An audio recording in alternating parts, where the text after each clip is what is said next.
of comment made by email. Not everyone is opposed to this purchase. I think there are a lot of advantages. I have some comments I wanted to make about that, and I'm happy we can do that, but we're going to stay a lot longer. I'm not ready to vote no on it. I'm not ready to vote yes on it. And if we have a little bit of time, I would like to take that. And but I'm going to go ahead and say that I'm with Councilor Cole. I don't appreciate some of the comments tonight. I think some of them were disrespectful, and it makes me sad. It makes me sad as a county councilor. I will speak for myself. I give a lot of time. I listen. I've met with, I think I knew every single person, maybe except two, who came to the podium tonight. And I don't think there's any ill intent. I don't think there's anything nefarious going on. I don't think there have been secret deals. Somebody said that.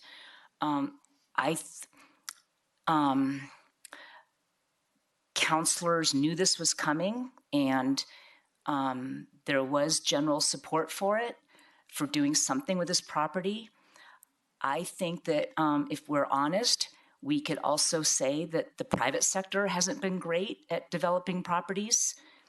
CB Fox has sat empty for 4.5 years. And I think that's a shame. That Metzger's property has been vacant since 2015. That property was on the market and available for purchase, and it didn't get lapped up. And we have a lot of goals, and properties like this don't come along. I was a real estate professional and a very successful one here for 18 years. This is sort of in my wheelhouse, and pricing is tough. I really heard one of the comments tonight that really stuck with me, well, from Ms. Siedebacher, but also from Mr. Gursky. I would like to ponder those comments a little bit. They were very helpful. But pricing is about value also, and the value of the opportunity that a property presents. And see, I've seen nodding heads no, and I think, we listen to you without nodding heads no, and I would prefer people not be nodding their head no at me. This property presents opportunities to achieve some of our strategic goals. And I think that includes small business support. It could make some things available that might not be available if this stays in the hands of a private owner.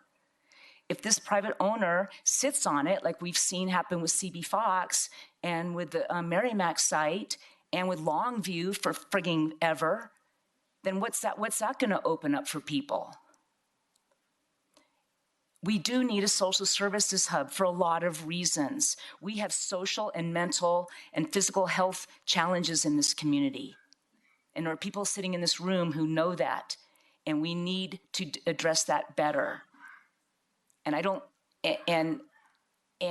think it should be a nice place. It should be a nice place for our staff and people who want to be patients there to visit and go to and get services from.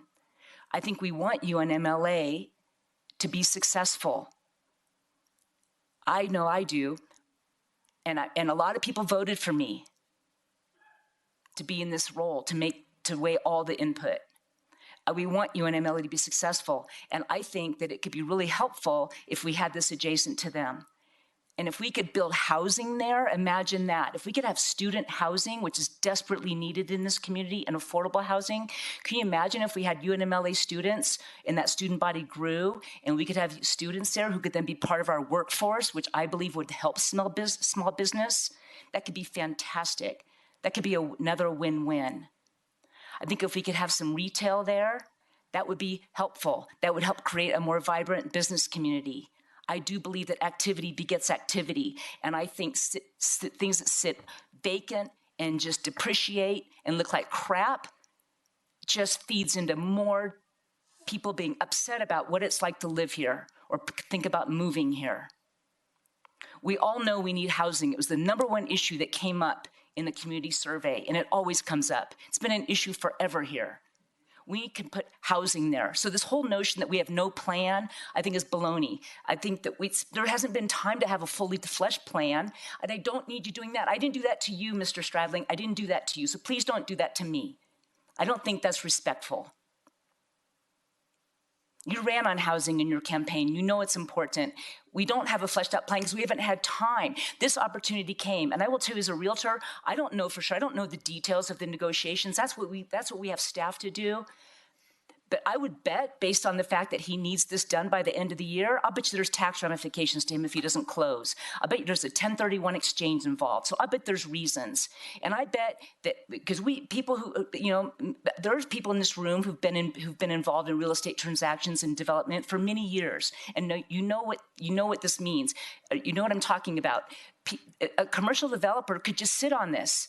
His carrying costs are probably quite low. He could sit on it, and then he could develop it for cash flow. So yeah, he could potentially put a car wash there. He could put storage units there.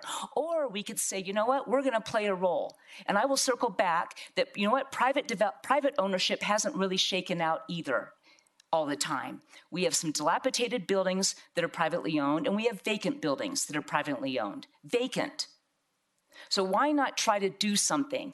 We keep, the best way to predict the future is to shape it. And if you want to just, the definition of stupidity is doing the same thing.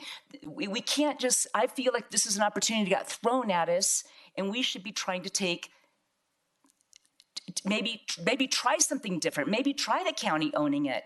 And and we'll get input on what could go there. And then maybe we'll have to amend and massage.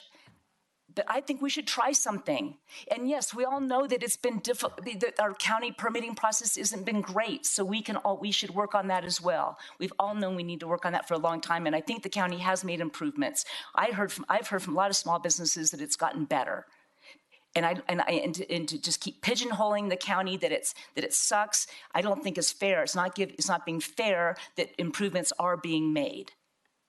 And staffing is hard at the county too, just like it's hard at the small businesses. So I think we should give the county a little bit of slack too on that. Everyone's trying hard. And I don't appreciate the head nodding. I didn't do that to any of you.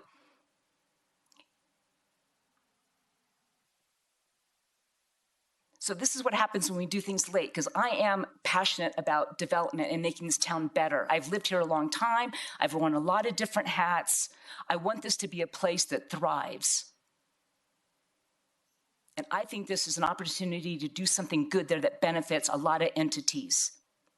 Yes, the price is high, but the price also reflects it's the value of what could be conceived there. And these opportunities don't come along. So if we miss out on this, then we have no place to do some of the things we want to do.